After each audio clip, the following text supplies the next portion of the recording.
정성산 TV를 애청해주고 계시는 모든 분들께 진심으로 감사드립니다. 이번 시간에는 지금 북괴 김정은 큰일 났으며 똥 밟은 김정은, 러시아 지금 대폭망 중, 러시아 북한의 파병 압박 현실화, 충격 상황 터졌다라는 소식을 전달해 드리도록 하겠습니다. 이번 소식의 핵심은 과연 무엇이겠습니까? 얼마 전에 북괴 김정은이가 러시아 푸틴 대통령과 신군사 동맹 조약을 맺었다라며 지랄 발광을 하지 않았습니까? 이에 미국을 비롯한 서방 언론들이 북한과 러시아의 신군사 동맹 조약은 오래가지 못할 것이다. 북괴 김정은이가 러시아 푸틴의 올가미에 제대로 걸려들었다라고 강조했지요. 정성산TV 좋아요, 구독, 알림은 큰 힘이 되겠습니다. 후원해 주시는 모든 분들께 가열차게 멸공. 한미 방위 조약 흉내 내더니 똥 밟은 김정은, 이제 어쩌나.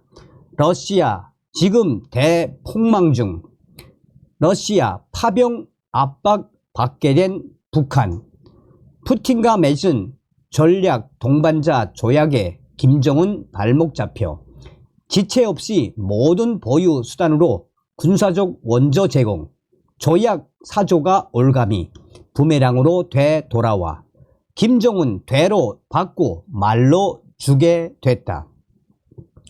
상호 방위 조약 때문에 영토 들린 러시아 도와주게 된 북한 김정은, 쌍방 중 어느 일방이 개별적인 국가 또는 여러 국가들로부터 무력 침공을 받아 전쟁 상태에 처하게 되는 경우 타방은 유엔 헌장 제51조와 조선민주주의인민공화국과 러시아 연방의 법에 준하여 지체 없이 자기가 보유하고 있는 모든 수단으로 군사적 및 기타 원조를 제공한다. 지난 6월 18일에서 19일 평양을 방문한 푸틴 러시아 대통령이 김정은을 만난 후 발표된 북러 동반자 조약, 북한이 발표한 정식 명칭은 조선민주주의인민공화국과 러시아 연방 사이의 포괄적인 전략적 동반자 관계에 관한 조약 제4조의 내용입니다. 국가 간 조약이나 합의는 전문을 공개하지 않는 경우가 많습니다. 비밀로 삼아야 할 것이 있기에 일부만 공개합니다. 중요하다고 판단한 경우에는 비밀로 지정해 아예 공개하지 않기도 합니다.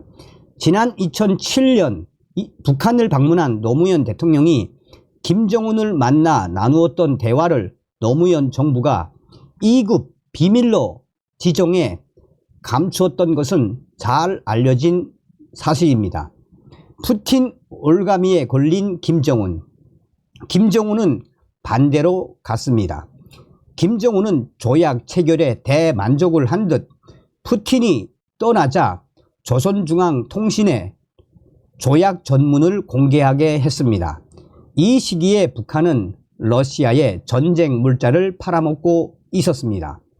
러시아로부터 발전된 미사일과 로켓 기술을 도입해서 만든 신형 미사일과 정찰 위성 발사를 위한 발사체, 로켓 시험 발사에도 열을 올렸습니다.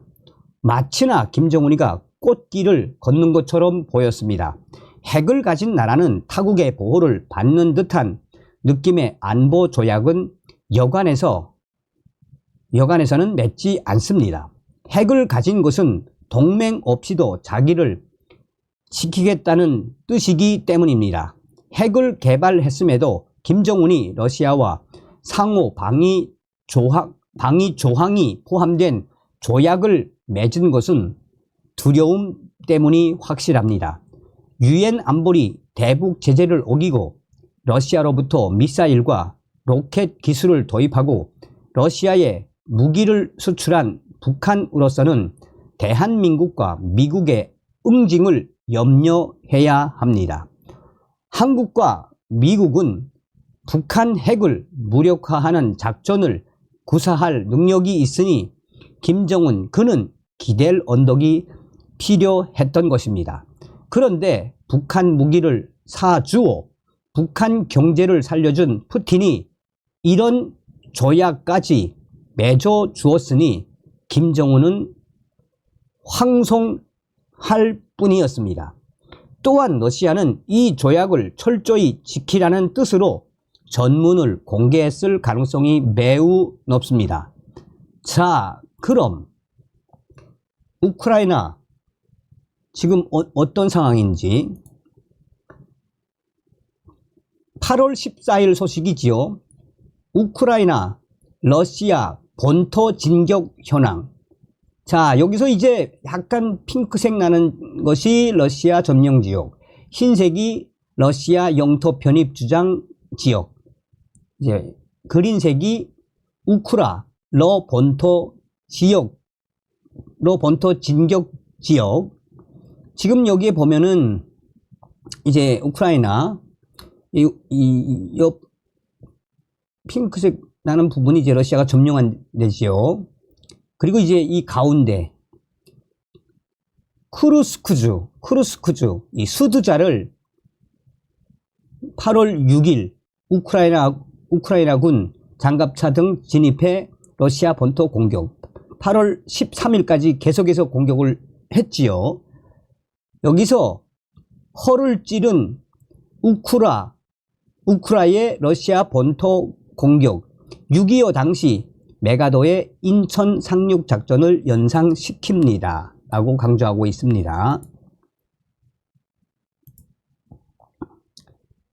우크라이나판 인천 상륙 작전. 세상은 돌고 돕니다. 지난 7월 말 경천 동지알 사건이 일어났습니다. 미국 정보부대의 도움으로 우크라의 전자전 부대가 은밀히 러시아의 쿠르스크주로 침투한 곳입니다. 쿠르스크는 우크라와 접경했지만 그 방면에서 러시아 군이 우크라를 침공하지는 않았습니다. 그때까지의 우크라이나는 빼앗긴 돈바스 수복에만 집중했습니다. 러시아는 우크라가 러시아 영토를 침공하리라고는 생각지도 않았습니다. 때문에 쿠르스크 방어에는 크게 신경 쓰지 않았습니다. 미국이 이런 허점을 알아차렸습니다. 그리고 그들이 훈련시키고 장비도 갖추게 한 우크라이나 전자전 부대를 우크라이나 특수전 부대와 함께 쿠르스크로 침투하게 했습니다. 침투한 이 전자전 부대가 다양한 발신기를 배치해 강력한 방해 전파를 쏘자 이 지역의 러시아 군 통신이 마비가 됐습니다. 그 순간 우크라 기동 부대가 돌격, 일주일 만에 서울 면적의 1.5배를 완전히 점령해 버렸습니다. 러시아는 완전히 뚫린 꼴이 돼 버렸습니다. 쿠르스크에도 러시아 군이 있지만 이들의 전투력은 형편없습니다. 징집병 부대이기 때문입니다. 만 18세가 된 러시아의 청년은 1년간 입대해야 합니다. 그러나 이들로 구성된 징집병 부대는 돈바스 지역에 투입되지 않고 있습니다. 전투력이 허약하기 때문입니다.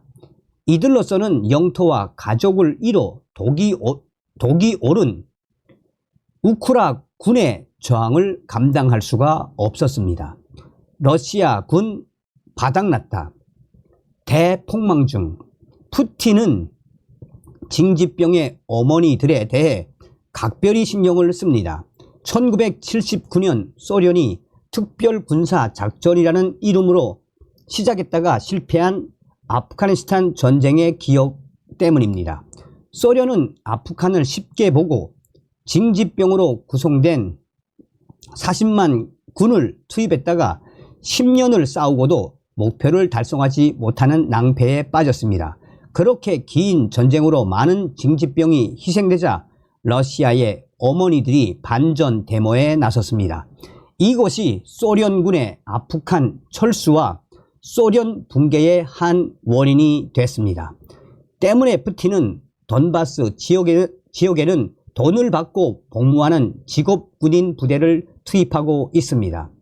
우리로 치면 육군 특전사처럼 전원 직업군인으로 구성된 부대를 파견한 것입니다. 그리고 용병부대를 투입했습니다. 용병부대의 대표가 프리고진이 이끌었던 바그너 그룹. 그런데 러시아의 군수품 보급이 시원치 않자 프리고진은 반기를 들어 바그너 부대를 이끌고 모스크바로 진격했습니다. 그 이후 프리고진이 위문사를 당한 것은 잘 알려진 사실입니다. 러시아는 지금 점점 대폭망 중이라는 것이 외신들의 기사입니다. 뒤통수 맞은 푸틴. 2022년 특별군사작전이란 명목으로 러시아가 우크라를 침공할 때 벨라루스는 러시아의 동맹국이었습니다.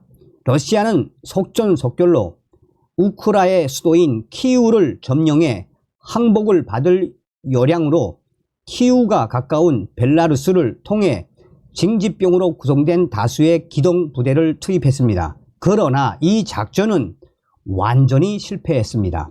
러시아군은 허겁지겁 벨라루스로 철군해야 했습니다.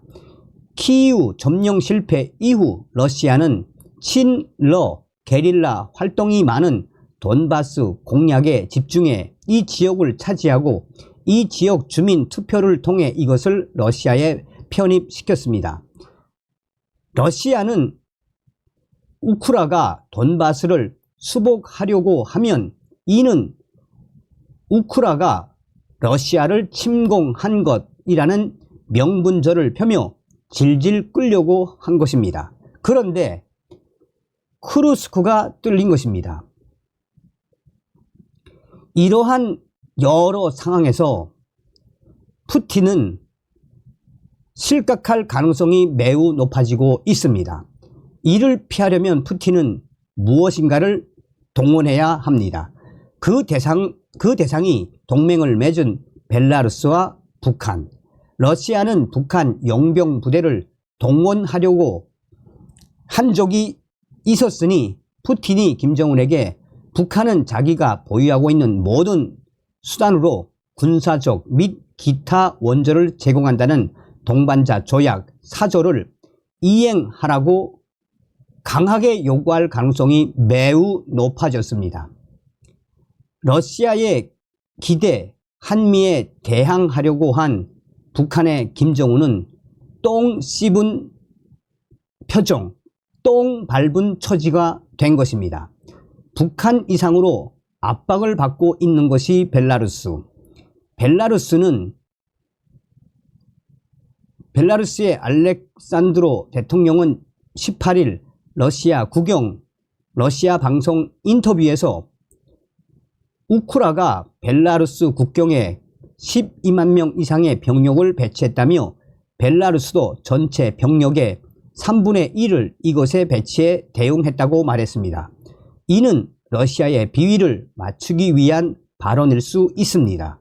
그리고 북대서양 기구 나토가 우크라에 공개적으로 군을 보낼 것으로 예상됩니다. 그럴 경우 제3차 세계대전이 벌어질 것이라고 했습니다. 이어 러시아나 벨라루스가 우크라에 전술핵 무기를 사용한다면 우크라가 매우 기뻐할 것으로 확신하고 있다라고 말했습니다. 벨라루스 대통령은 푸틴은 벨라루스 지역의 전술핵으로 우크라이나 공격을 검토하고 있는데 이것은 매우 부담스럽다라며 그렇게 되면 벨라루스는 완전히 고립된다. 하려면 러시아 지역에서 하라는 푸념을 러시아 방송에서 한 것입니다. 푸틴으로부터의 압력이 너무 강해서 빙빙 꼬아서 그렇게 말을 한 것입니다. 김정은도 KGB 출신인 푸틴으로부터 이와 비슷한 압력을 받고 있을 가능성이 매우 높습니다. 그야말로 김정은에게는 최악의 상황이 현실이 돼 버렸습니다. 푸틴 처지에서는 북한이 대한민국을 때려주는 것도 고마울 수 있습니다. 하마스가 이스라엘을 공격한 것도 그에게는 블루 라이트였을 것입니다. 그래야 미국의 집중이 흩어지기 때문입니다. 그러나 지금 이스라엘은 하마스를 거의 박멸해 가고 있습니다. 하마스의 후원국인 이란은 자국 대통령 경축식에 참석한 하마스 지도자가 살해되어도 보복만 선언했을 뿐 섣불리 행동하지 못하고 있습니다. 하마스 붕괴라는 현실을 보고 있을 김정은이 우리에 대한 도발을 저질러 푸틴의 비위를 맞출 것인가요? 아니면 이란처럼 이러지도 저러지도 못할 것인가요? 러시아와 좋다고 상호 방위 조약을 맺었다가 거꾸로 뒤집어지게 된 김정은, 그가 어떤 행동을 할지 주의 깊게 살펴보고 대응책을 준비해야 할 때입니다. 다음 시간에 뵙겠습니다. 멸공.